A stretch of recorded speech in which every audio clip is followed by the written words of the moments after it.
Procrastination isn't a character flaw. It can be an opportunity to gain deeper knowledge about what makes you vulnerable. Sometimes it's difficult to recognize the exact moment when your harmless procrastination turns into a full-blown compulsion. If you've been asking yourself following questions like, why do I never end up checking anything off my to-do list? Where are my days going? Or why do I repeatedly put myself in stressful situations? Well, it might be time to slide your procrastination habit under a microscope. In this video, we'll be talking about how to identify your procrastination style so you can work past it. But first, if you're new to this channel, I'm Jordan Travers. I'm a licensed clinical social worker and psychotherapist, and I'm the clinical director of Awake Therapy. If you're interested in learning more about the Awake Therapy team or me, you can click on the link in the description. If you're in need of psychological or emotional support, feel free to book an initial consultation with one of our therapists by visiting our website, www.awaketherapy.me.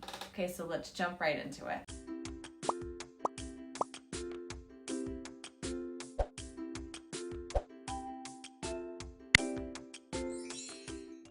To pick an effective intervention, you need to understand where the problem starts. While procrastination is usually brushed off as laziness, it usually has its roots in fear, shame, resentment, or even a negative sense of self. Here are 3 ways to identify your brand of procrastination, where it comes from, and what you can do to resolve it. Number 1, the perfectionist. Have you ever wondered why people with self-proclaimed type A personalities can sometimes fall off their own pedestal? Why do perfectionists sometimes struggle to perform the most basic tasks without going down a procrastination rabbit hole? This happens because perfectionism leaves no room for error, gradual progress, or experimentation. It does not allow for a learning curve. The impossible demands of perfectionism can make it feel like hell and make procrastination feel like a safe haven. Put simply, procrastination and perfection are 2 nodes of the same circuit. The perfectionist procrastinator can only break the circuit by treating themselves with respect and self-compassion. Take baby steps towards your goals and celebrate the small wins, which can help counteract the urge to procrastinate because you fear failure. The journey of becoming a little better every day is more beneficial to you than the irrational expectation of immediately being the best. Number 2, the second type of procrastinator is the self-saboteur. The self-saboteur feels a discomfort towards uncertainty and change, so they procrastinate to avoid it. Most times, it's to avoid stepping out of their comfort zone, robbing themselves of the opportunity to grow or succeed. In this scenario, procrastination becomes a self-soothing technique,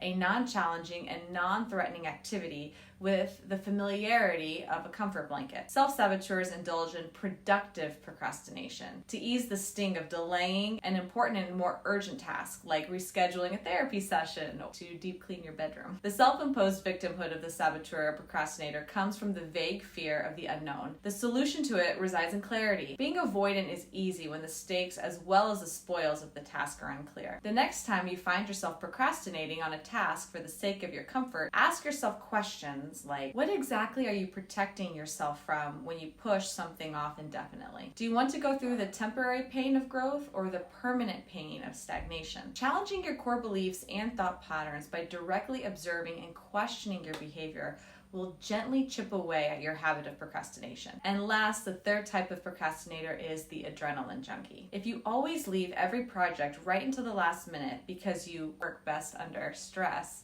or under pressure, you likely fall into the adrenaline junkie sect of procrastination. Some people do it because the last minute stress feels good. Others do it because that's when the consequences of their actions feel most real to them. This is a particularly undercover form of procrastination because more often than not, the adrenaline junkie ends up completing the task or action they intended to. The problem here is in the quality of their work and, more importantly, the toll it takes on their mental and physical health. The root of this type of procrastination usually lies in an individual's personality and their tendency towards impulsivity. According to a study published in Personality and Individual Differences, people who break into action at the 11th hour are usually low on conscientiousness and easily influenced by their moods and short-term gratification. Self-regulation is an important characteristic of conscientiousness, and procrastination is essentially a self-regulatory failure. The solution for the adrenaline junkie is to hit the pause button at crucial moments and assess the gravity of their situation. This can be achieved by practicing mindfulness, doing activities like journaling, meditating, and or talking to someone who holds you accountable. In conclusion,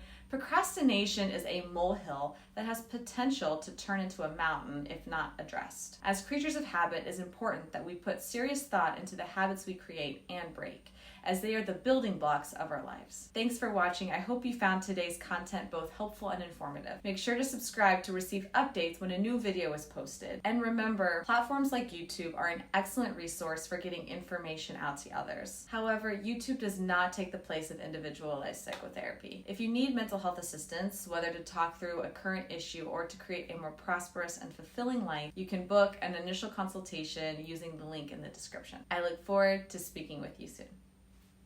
Bye.